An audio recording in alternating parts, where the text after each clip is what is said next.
You ask Tiger to solve. This deals with linear equations with one unknown. The final result is x equals 1300 over 19. Let's solve it step by step. Swap sides. Isolate the x. Multiply both sides by 100.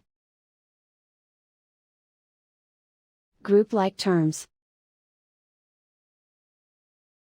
Multiply the coefficients.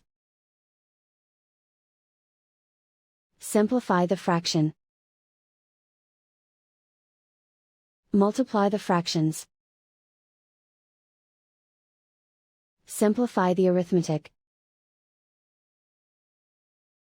And so the final result is x equals 1300 over 19.